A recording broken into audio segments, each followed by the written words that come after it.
Et c'est la deuxième partie de cet exposé sera plutôt consacrée à Saint François et la montagne. Et plus exactement, alors, à travers la personne de Saint François, j'essaierai de vous montrer quelle est la singularité de sa spiritualité, dans laquelle, effectivement, la montagne de son pays natal, l'Ombrie, joue un rôle important.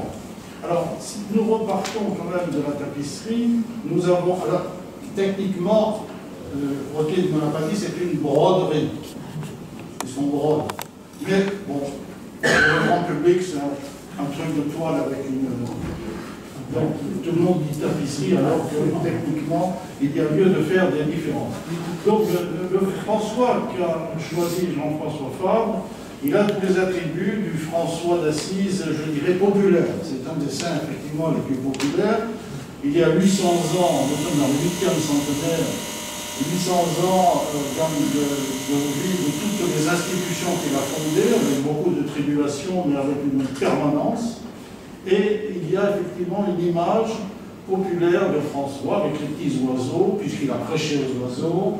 Il y a le loup de Goumbio, avec lequel il a pactisé et fait donc pactiser les villageois et le loup.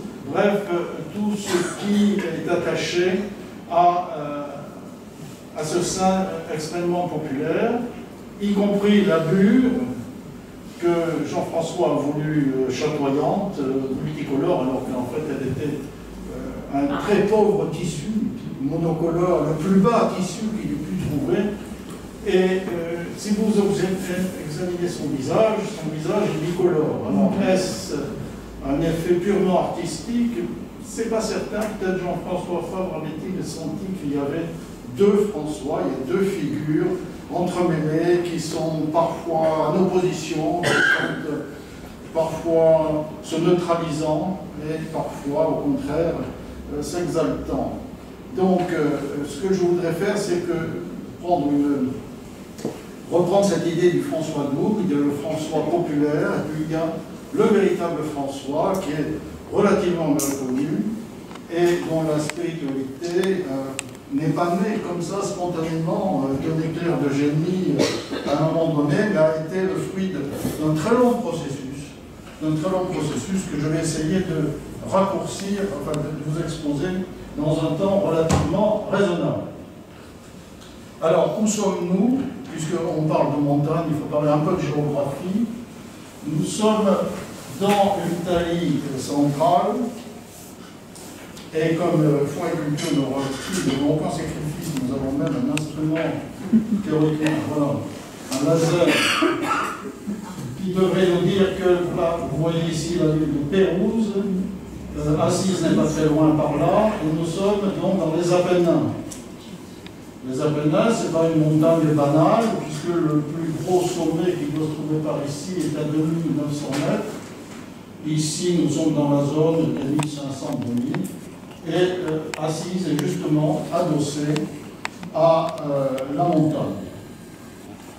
Alors, on va même corseté par ces relations féodales, d'hommage, réciproques, etc. Et donc, François va naître justement à un moment où la classe sociale à laquelle il appartient, puisqu'il est fils de marchand, va essayer de s'affranchir de la tutelle de la noblesse. Et ce sera une période relativement agitée, avec des guerres civiles, des guerres entre cités. Et François y participera. C'est pour ça qu'on a déjà un premier François, fils de marchand, jeune bourgeois et guerrier. Ce qui est tout à fait, en quelque sorte, contraire à l'image que donne la tapisserie et que l'imagénierie populaire a gardée. Alors, Assise est surmontée d'une forteresse qui s'appelle la Rocque, et le mouvement communal va aussi se manifester à Assise. Assise veut donc s'affranchir du pouvoir politique qui règne, c'est une terre d'empire à l'époque, qui règne via la garnison qui se trouve dans la Rocque, et en 1299 et 1200, la Rocca est prise d'assaut, elle est démantelée, et on peut croire que la commune va s'organiser de façon harmonieuse, mais pas du tout. Les pierres de la citadelle, on va en faire des remparts pour se protéger. Et se protéger de qui? De toutes les autres villes qui sont en train de faire la même chose pas loin, dont Pérouse en particulier. Alors, n'anticipons pas, mais François est donc né, on ne sait pas trop, s'il est né en 1181 ou en 82, peu importe, il est né, il est baptisé sous le nom de Jean. Pourquoi un changement? Bien parce que son père, à l'époque, était en France, au fort de Champagne, et il est donc absent le jour de la naissance, et lorsqu'il revient, sans doute lesté d'un grand nombre de pièces d'or qu'il a gagnées là-bas, eh bien, en l'honneur de cette réussite commerciale, il va exiger que le nom de son fils, c'est son fils aîné, soit changé, et il passera de Jean à François, c'est-à-dire le français, Francesco. Et voilà donc une première singularité de François. Alors François sera élevé dans l'idée qu'il prendra la succession de son père, et il est effectivement assez doué pour les affaires. Il appartient à la jeunesse dorée d'Assise, c'est disons que c'est le chef des jeunes, et il organise des fêtes, donc il travaille la nuit, il travaille le jour au magasin de son père, et la nuit il fait la bamboche, et tout ceci nous amène donc à sous le regard bienveillant de son père qui pense que cette jeunesse se passe et qu'un jour il s'établira. Bien, tout ceci nous mène à l'année 1202. Qu'est-ce que je raconte? Oui, c'est ça, 1202. En 1202, il a à peu près 20 ans, la guerre éclate entre Pérouse et Assise. Et François, tout feu, tout flamme, participe à la guerre. Malheureusement, les troupes d'Assise sont battues à plate couture. La quasi-totalité de l'armée est prisonnière et François avec. François, donc, restera plus d'1 an dans les prisons de Pérouse, à une époque où la prison est quand même quelque chose d'assez difficile à supporter. Et il n'en sortira que lorsque rançon sera payé, probablement par sa famille, et il en sortira extrêmement fatigué, malade, cassé en quelque sorte. Et c'est un François qui ne sait plus très bien s'il veut faire de sa vie, qui rentre à Assise. Et là, il va rester prostré pendant un certain temps, et il va se chercher. Alors, il va se chercher dans plusieurs directions. La première chose qu'il essaie, c'est au fond, c'est la chevalerie. Il se dit, il va essayer de trouver dans le système féodal ce qu'il y a de mieux, c'est-à-dire l'idéal chevaleresque. Il faut dire que sa mère était française. Et alors français, on ne sait pas trop, probablement du sud, elle devait parler la langue d'oc et non pas la langue d'oc, on ne sait pas trop, mais peu importe, elle l'avait bercé en tout cas de poésie, d'amour courtois, et donc chevalier, pourquoi pas, etc. Ça ne va pas réussir. Soit François s'en va et tombe malade, il revient, soit à ce moment-là, il a fait preuve d'un peu de lucidité, il s'équipe de pied en cap, il rencontre un chevalier pauvre, et il s'aperçoit que lui, qui n'a jamais été formé à métier des armes, usurpe ce qu'il veut chercher, et donc il va donner tous ses vêtements au chevalier pauvre, et il revient piteusement à Assise. Donc c'est un François qui commence à faire jaser dans Assise. On dit que le fils Bernardone, puisque c'est son nom, Bernardone, tourne fil en mauvais coton, que les affaires du père... Donc, c'est quelqu'un qui n'a pas encore trouvé sa voie. Et un jour, il se promène dans... Alors oui, pardon, excusez-moi, j'ai oublié de passer les diapos, mais c'est pas sur la diapo. On a Assise vue d'un peu plus haut, et voilà, on voit bien la pente qu'il y a avec le monde chez Soubiance. Et un jour, Don François se promène dans une et entre dans une église dans laquelle se trouve un crucifix qui prend aujourd'hui le nom de crucifix de Saint-Damien, puisqu'effectivement c'est une chapelle assez décatie, démolie, qui s'appelle Saint-Damien. Il prie longuement, il revient plusieurs fois, et un jour, et c'est de là qu'on essaie de dater le début de sa quête, il entend le crucifix lui dire « Va, François, et répare mon église qui, tu le vois, tombe en ruine. » Alors, François nous dit la chronique, on ne sait pas exactement ce qu'il a pensé, mais tout le monde s'accorde à penser, tous ces biographes, qu'il a entendu la chose au premier degré. Donc, il va se trouver une vocation de maçon, et il va se mettre à réparer l'église avec des pierres et du mortier. Lui qui n'a jamais touché un outil. Donc, c'est déjà quelque chose qui est le retour de quelque part, et il mendie des briques, des pierres à droite, à gauche, ça ne marche pas très bien. Donc, il fait ni une ni deux, il va voler des tissus dans le magasin de son père, et il va les revendre à Folignes. Folignes, c'est une ville qui est au sud d'Assise, au marché. Il en tire un bon prix, et il voudra donc utiliser cet argent pour la réparation de Saint-Damien. Mais ça ne marche pas comme ça, parce qu'il y avait quand même un prêtre à Saint-Damien qui dit « Je ne peux pas accepter, même pour le bien de l'Église, le produit du vol. » Là-dessus, son père, qui commence à en avoir un peu marre, le somme de restituer l'argent et le défaire devant le tribunal de l'évêque. Et c'est là, alors, une scène que vous connaissez peut-être et qui est également fondatrice, dans la mesure où elle est, je crois, très significative. François, opposé à son père devant l'évêque, décide de rompre totalement avec sa famille. Il rend l'argent, bien sûr, à son père. Il lui donne également tous ses vêtements. Et nu, il va se réfugier auprès de l'évêque en disant qu'il ne reconnaît désormais qu'un seul père, le Père du ciel, et que Pierre Bernardone n'est plus son père.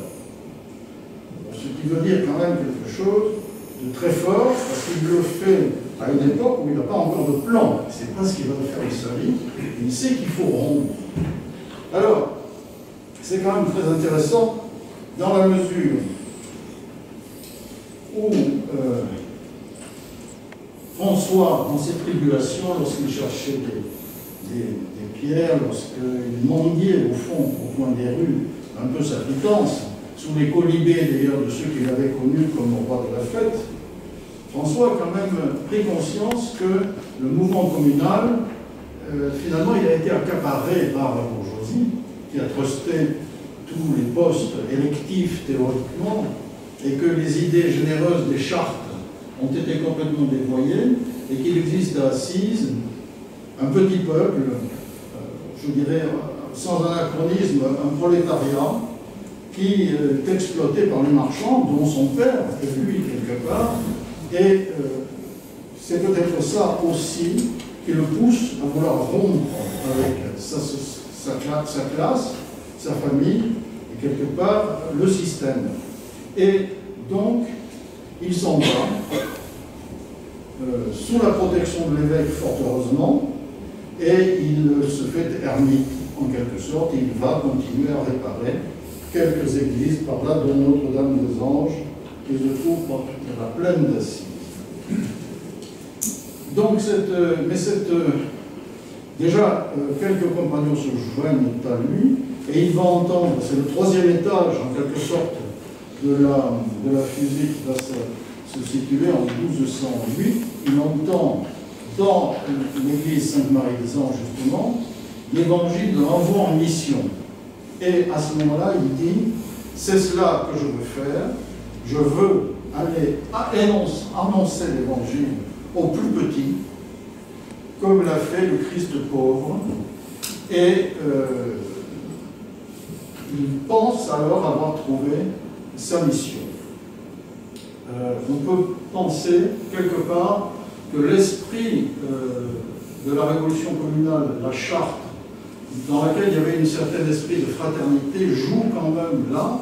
Il veut le faire avec ses compagnons en fraternité, et donc ils s'en vont sans maison, en mendiant leur pain, ou en travaillant quand on veut bien les employer, et en prêchant l'Évangile, comme ils disent, sans glose, c'est-à-dire telle qu'elle est, sortie du bouquin. Donc vous avez là la première mission de François, qui s'établit à peu près de façon solide après toute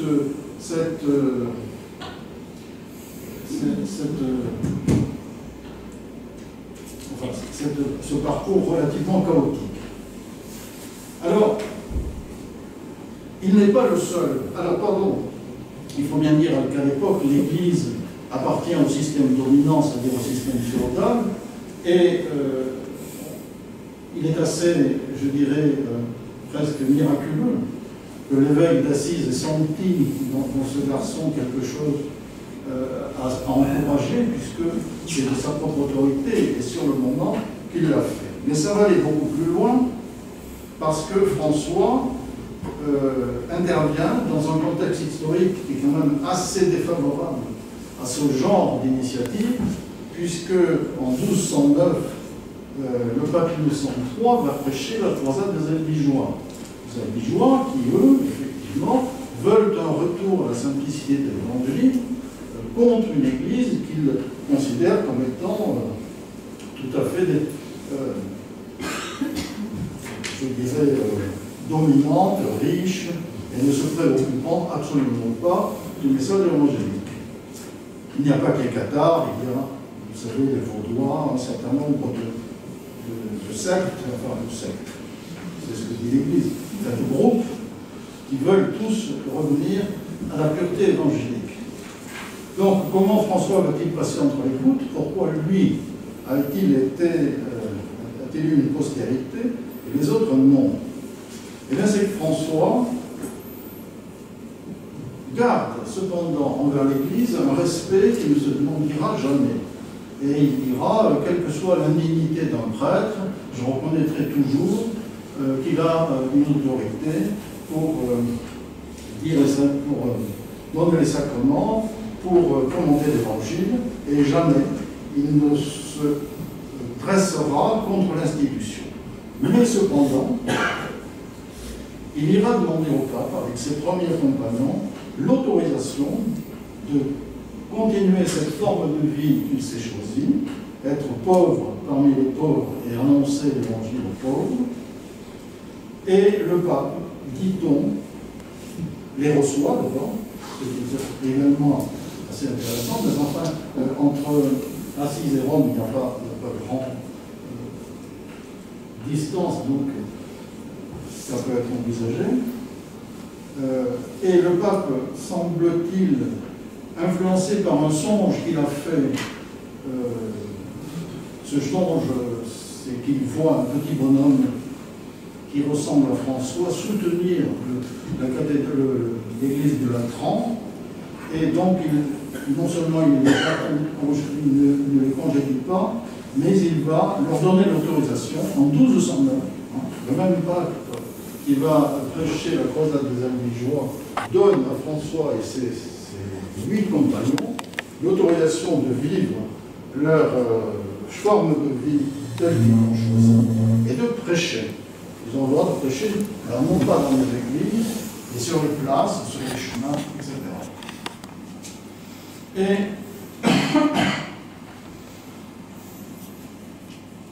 petit à petit, François va donc voir arriver à lui un très grand nombre de compagnons. Ils vont continuer donc à cette itinérance, et en particulier, et c'est là qu'on commence à revenir vers la montagne, le thème de cette soirée. Voici un petit monastère qui se situe très au-dessus d'Assise, pas très loin, ça s'appelle le Cartieri. Cartieri, c'était le cachot, mais enfin le cachot, ça désigne toutes sortes de qualités à l'époque. Le couvent a été bâti après que François et ses compagnons y aient habité, mais ils habitent en règle générale dans des grottes comme celle-là, qui se trouvent donc par rapport à l'église, qui se trouve dans la combe, qui se trouve on devine derrière les arbres. C'est un endroit assez sombre, mais qui a un côté au soleil, c'est celui que nous voyons, bien que ce jour-là, le soleil était absent. Alors, dans tous ces endroits, postérieurement, on a bâti des monastères plus ou moins grands, mais à l'époque, il n'y a rien. Un petit oratoire au mieux, et des cavernes. Ils sont là, c'est là qu'ils logent, c'est là qu'ils prient, et lorsqu'ils ont besoin de manger, ils vont s'employer ici ou là, ils vont manger, et surtout, à l'occasion de ces sorties, ils vont, donc je l'ouvre là, et, pardon, j'anticipe un peu, en 1208, donc, ils étaient 8, et en 1220, ils seront 5000. Ce qui pose un certain nombre de problèmes. Alors 5000 qui adoptent tous cette vie errante, sans maison. Alors ils se regroupent périodiquement dans la plaine d'Assise, au lieu dit Notre-Dame des Anges, ils dressent des huttes et couchent sur des nattes, c'est ce qu'on appelle le chapitre des nattes. Mais vous voyez donc qu'il a d'emblée un succès auquel probablement il ne s'attendait pas. Là-dessus, après avoir espéré plusieurs fois partir à l'étranger pour proposer sa forme de vie, il s'embarque en 1219 pour la Terre Sainte. Nous sommes en pleine croisade, et l'épisode est connu, je passe rapidement. François réussira à rencontrer le sultan, à avoir avec lui une conversation spirituelle. Il parviendra à revenir, mais ce voyage a duré. Et donc, on pense aussi, je le dis au passage, que François est un grand initiateur du dialogue avec les musulmans, mais ce n'est pas cela qui nous occupe ce soir. François va donc être absent pendant plus d'un an. Ses frères se demandent même s'il est mort, on ne sait pas où il est, et lorsqu'il revient, il se trouve devant un ordre qui est, je dirais sans jeu de mots, dans le plus grand désordre. Deux groupes se font face, ceux qui veulent continuer la forme de vie initiale de François, et puis, parmi les 5000, forcément, il y en a qui sont venus plus tardivement, qui n'ont pas connu les premiers moments, et qui voudraient des maisons, qui voudraient des couvents, qui voudraient des églises, et qui, de toute façon, sont, je dirais, presque ingouvernables, puisque François avait écrit une règle qui n'en était pas une totalement, et donc le Vatican, je ne vais pas dire le Vatican, pardon, il n'existait pas encore, mais n'a pas fauté par l'intermédiaire d'un personnage qui jouera plus tard un grand rôle dans la vie de François, le cardinal Hugolin, qui a été nommé protecteur de l'ordre. Par l'intermédiaire d'Hugolin, on fait savoir à François qu'il faut quand même un minimum d'ordre dans cet ordre. Et donc, François l'admet. Il l'admet, mais en gros, il dit c'est pas mon truc. Je vais vous faire une règle, puisque vous voulez une règle, mais c'est pas moi qui l'appliquerai. Et là, c'est aussi une autre caractéristique de François. François est intransigeant, François a choisi un mode de vie, un mode de communication, un mode d'apostolat, si je veux dire, une spiritualité qui ne peut pas s'incarner dans une règle monastique ordinaire. Je vais vous en voler une, je vais vous en faire une, mais je ne sais pas moi qui l'appliquerai. Bien. Donc, il va se retirer dans un autre ermitage qu'on visite encore aujourd'hui, et il va donc écrire une règle. Alors, une règle à la manière de François. Voilà, ça c'est le premier chapitre de la règle de 1221. Et vous pouvez voir que ça ne ressemble absolument pas à une règle. Mais on y trouve véritablement les fondements de ce qui fait l'originalité de François. La règle de vie de ses frères est celle-ci: vivre en obéissance, en chasteté, et sans rien en propre, pas de maison, pas de bourse, et suivre l'enseignement et les traces de notre Seigneur Jésus-Christ, qui dit, voilà, voyez, toutes les citations qui suivent, qui sont issues de l'Évangile, vont dans le même sens. Si tu veux être parfait, va et vends tout ce que tu as, donne-le aux pauvres, et tu auras un trésor dans le ciel, et viens, suis-moi. D'autre part, si quelqu'un veut venir derrière moi, qu'il renonce à lui-même, prenne sa croix et le suive. De même, si quelqu'un veut venir à moi et ne est pas père et mère, hein, le père et la mère ont été effacés de la vie de François, épouse et fils et frères. Son frère lui jetait des pierres quand il était armé, quand il nous rencontrait. Son frère cadet, qui avait repris l'affaire du père, lui jetait des pierres. Et même jusqu'à son âme, il ne peut être maudit. Quiconque aura abandonné père ou mère, frère ou sœur, épouse ou fils, hein, recevra le centuple et possédera la vie éternelle. Bon, voilà. Donc, autrement dit, chapitre 1, si vous voulez me suivre, abandonnez tout, y compris père, mère, fils, etc. Alors, le cardinal Hugolin lui dit c'est très sympa. Et puis, il y a un certain nombre de chapitres qui sont du même tonneau derrière. Et François, toujours confiant dans l'Église, envoie cette règle au pape qui lui fera dire que ce n'est pas une règle, ça ne peut pas marcher, il lui demande de recommencer. Et là, ça va être une espèce de torture. Il va écrire cette règle pendant 2 ans, ou non, 1 an, dans cet ermitage qui est à Fontecolombo, dans cette pièce même, sur laquelle on remarque la lettre T, qui aurait été écrite, Madame François. Le tau grec, c'est ce qui distingue les franciscains qui soient réguliers ou séculiers, comme nous. Et c'est là encore un oratoire où il y a certes le confort, nous venons de le voir, mais où François se retire très souvent. Alors ici, c'est là, je crois bien que c'est la grotte de frère Massé, non, de frère Léon, si on voit bien ce qui est écrit, et on parvient à ce genre de grotte par des couloirs absolument dans des failles dans la montagne qui sont assez impressionnantes. Donc, François finit par écrire une règle qui sera approuvée par le pape en 1223, et il s'en va dans les ermitages. Donc François va, en quelque sorte, renoncer à la direction de son âme, premièrement, et puis sa vie, avec quelques compagnons, en général les compagnons du début, c'est d'aller d'ermitage en ermitage, et il va confier la direction de l'ordre à un des premiers compagnons, qui s'appelle Pierre de Catane, qui malheureusement meurt 6 mois après. Et vient alors le temps du 3e ministre général qui s'appelle le frère Élie.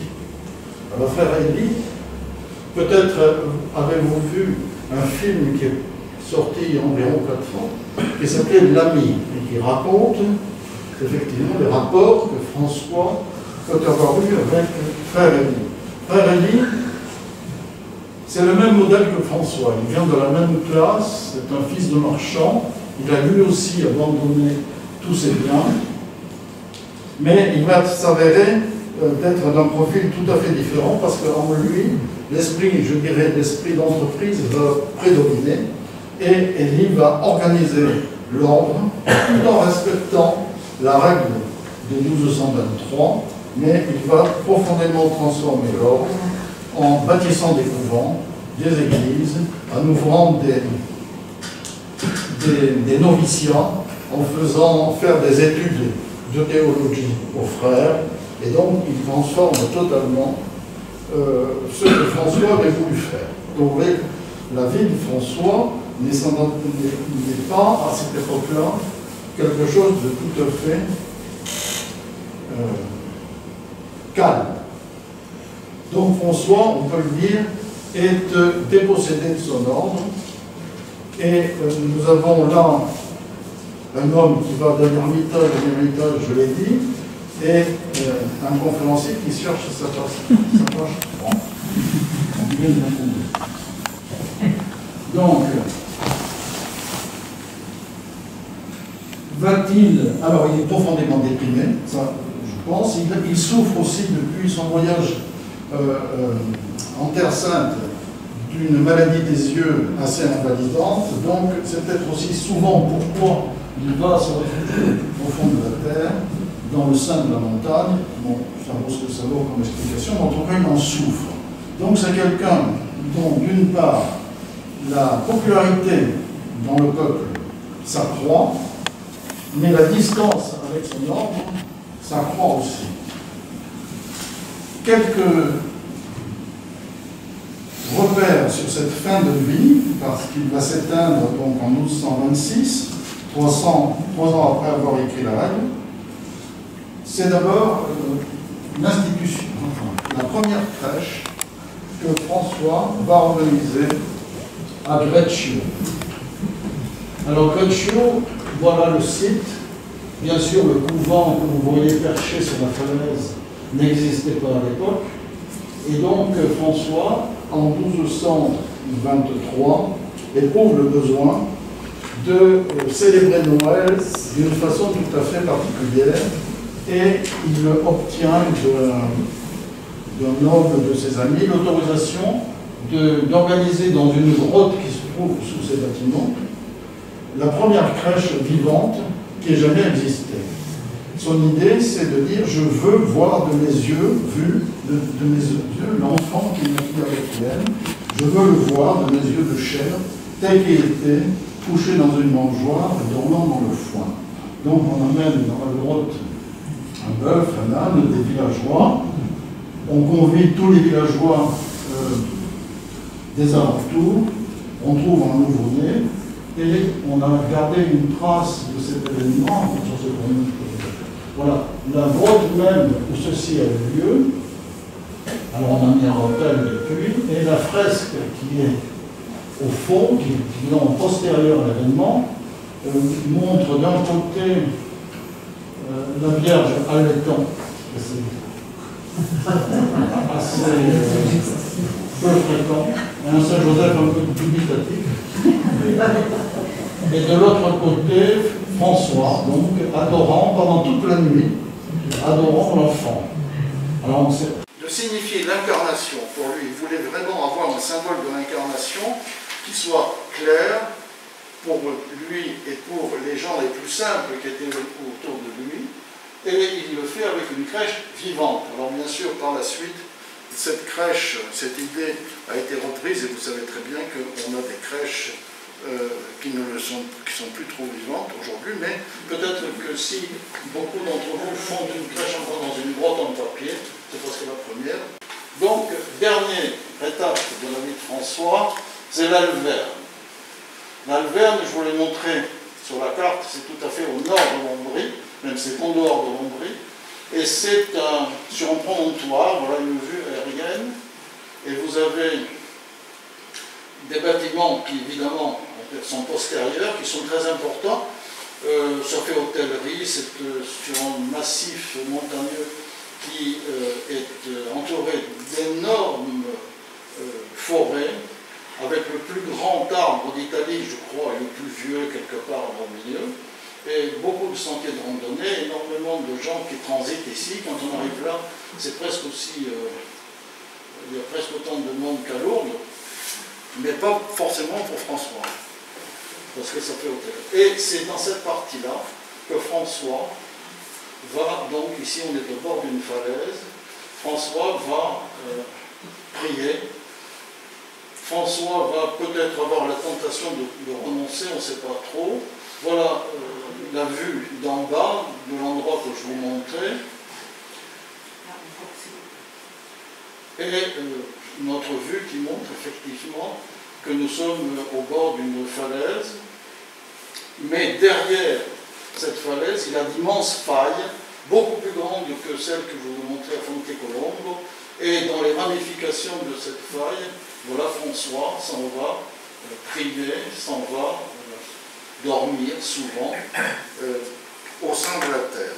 Mais c'est en haut de la falaise, à cet endroit même qui est marqué d'une croix, qu'il va, selon ses biographes donc, recevoir les stigmates de la part d'un séraphin qui se tenait en face, là, en face de lui. Donc, François reçoit les stigmates, on peut penser ce qu'on veut les stigmatiser, je me garderai bien d'émettre une opinion, mais François, en tout cas, sent que cette façon l'associe au crucifié, et il en est à la fois, je dirais, il souffre dans sa chair, mais il en est fort heureux, et il pense qu'au fond, la boucle est bouclée. Mais il sera très discret, il n'en parlera jamais.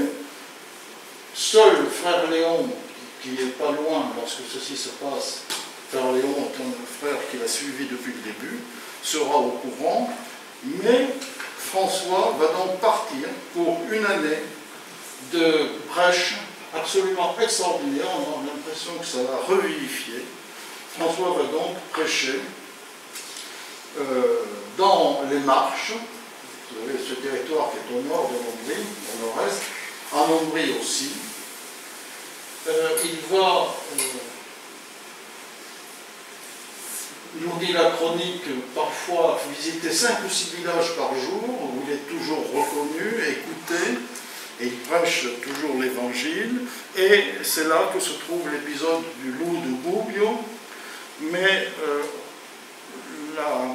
la légende pense qu'il s'agit d'un vrai loup. En fait, on pense qu'il s'agissait d'un seigneur qui rançonnait les habitants de Gubbio, et que François s'est entremis entre lui et eux pour une mission de paix. Car une façon aussi de caractériser François, c'est de se souvenir que chaque fois qu'il entrait quelque part, il disait « paix dans cette maison, paix à tous ceux qui l'habitent ». Donc, François œuvre pour la paix partout où il passe, et ça va se retrouver, ça, dans le cantique qu'il est en train d'écrire à ce moment-là, qui est peut-être le plus célèbre de ses écrits. François a très peu écrit, mais il a écrit en particulier le cantique des créatures. Alors, ce cantique des créatures, on peut le décomposer, si vous voulez, en plusieurs parties. La première strophe que vous avez là est purement théologique, c'est une introduction en quelque sorte, mais il nous fait entrer dans la démarche de louange. Très haut, tout-puissant, mon Seigneur, à toi sont les louanges, la gloire et l'honneur de toute bénédiction, à toi seul, très haut, ils conviennent, et nul homme n'est digne de te mentionner. Puis suivent un certain nombre de strophes, de 7 strophes, qui sont le corps cosmologique de ce poème, et je vous les laisse découvrir. Je suis très mauvais lecteur, mais enfin, peut-être quelqu'un peut-il les lire à ma place. Michel, peut-être? Oui, loué sois-tu, mon Seigneur, avec toutes tes créatures, spécialement, Messire, le frère Soleil, lequel est le jour, et par lui tu nous illumines. Et il est beau et rayonnant, avec grande splendeur. De toi très haut, il porte la signification. Loué sois-tu, mon Seigneur, passeur lune et des étoiles. Dans le ciel, tu les as formées, claires, précieuses et belles. Loué sois-tu, mon Seigneur, par frère vent, et par l'air, et le nuage, et le ciel serein, et tout temps, par lesquels à tes créatures tu donnes soutien. Loué sois-tu, mon Seigneur, par sœur eau, laquelle est très utile, et humble, et précieuse, et chaste. Loué sois-tu, mon Seigneur, par frère feu, par lequel tu illumines dans la nuit. Et il est beau, et joyeux, et robuste, et fort. Loué sois-tu, mon Seigneur, par sœur notre terre, notre mère, terre, laquelle nous sustente et nous gouverne, et produit divers fruits avec les fleurs colorées et l'herbe. Voilà. J'insisterai sur Sœur, notre mère terre. Et puis la fin est assez particulière parce que ce sont des strophes qui ont été rajoutées après que François ait déjà chanté son poème dans plusieurs endroits lors de cette tournée. Et loué sois-tu, mon Seigneur, par ceux qui pardonnent pour ton amour et supportent maladies et tribulations. Heureux ceux qui les supporteront en paix, car par toi très haut ils seront couronnés. En effet, à Assise même, un conflit politique vient d'éclater entre l'évêque et le podestat. Le podestat, c'est le pouvoir civil en gros, qui a été instauré après la Révolution.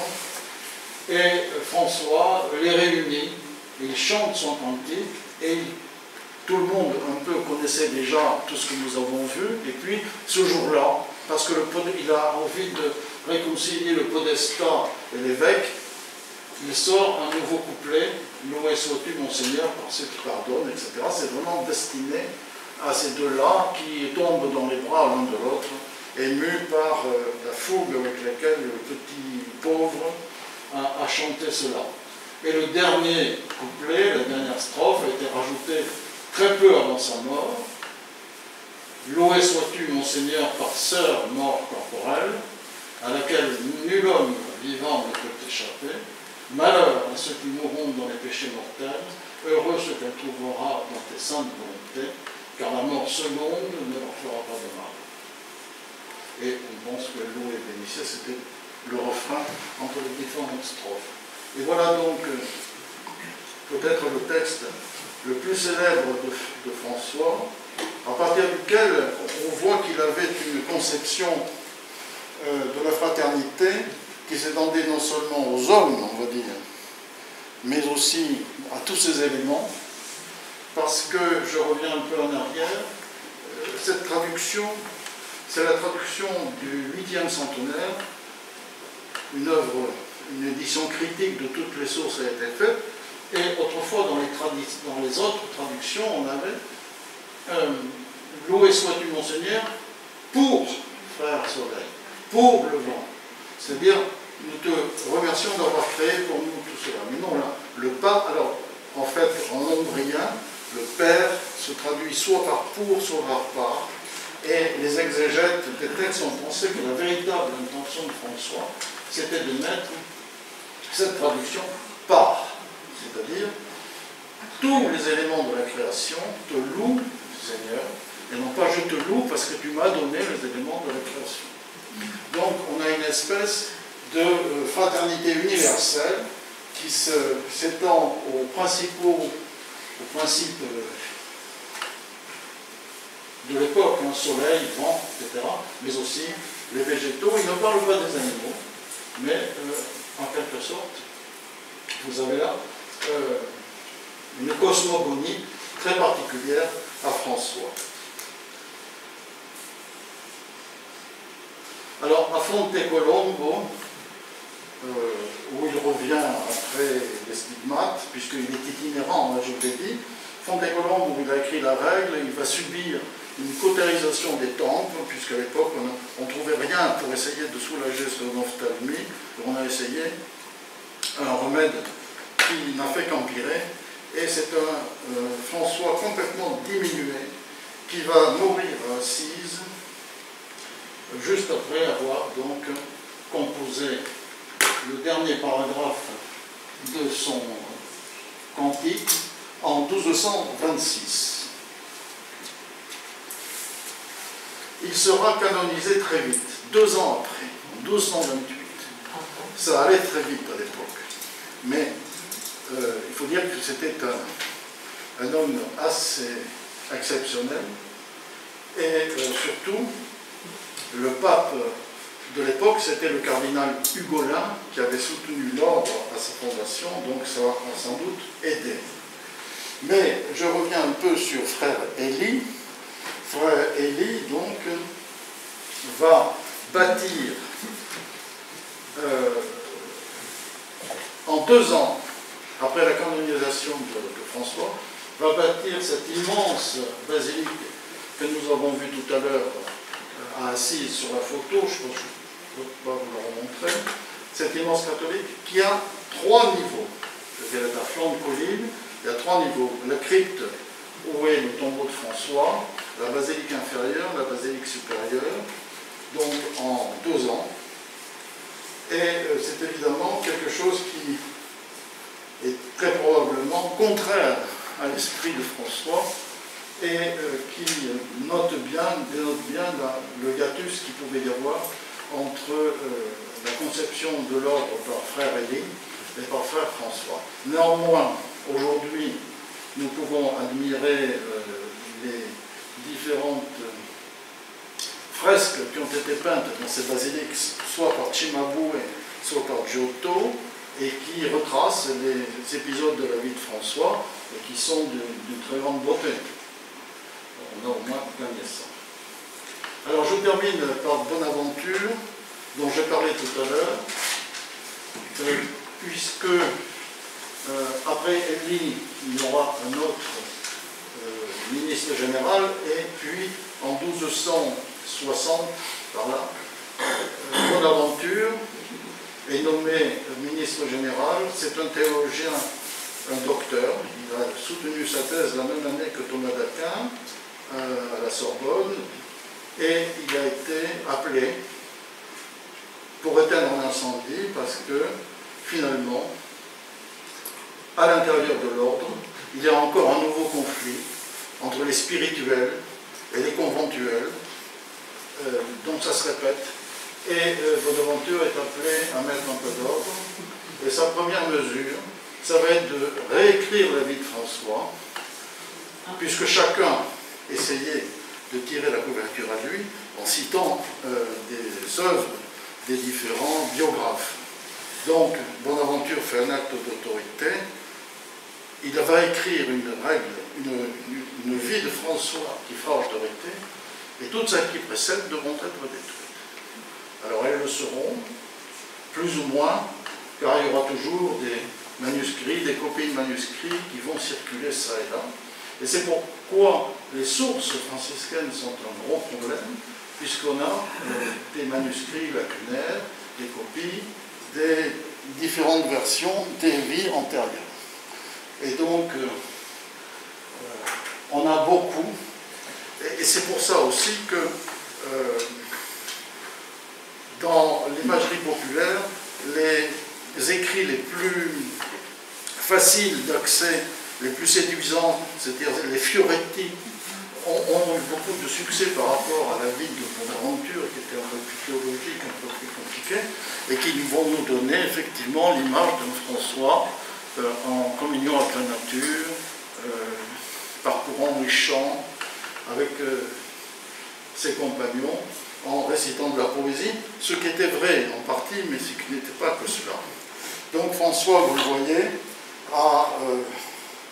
est à l'origine d'un mouvement qui est assez extraordinaire, puisqu'il a créé des ordres religieux. Enfin, plus exactement, il a créé une forme de vie que l'Église a transformée en ordre religieux, ordre masculin, ordre féminin, les clarisses. Je n'ai pas du tout parlé de Sainte-Claire, parce que je ne pensais pas avoir le temps, mais les clarisses sont issues de Sainte-Claire. Et puis il a créé aussi les franciscains séculiers, dont nous sommes, et qui sont des personnes qui restent dans leur état de vie de laïque et qui essaient de vivre la spiritualité franciscaine telle qu'ils l'ont reçue de toute cette histoire. Voilà, je vous remercie.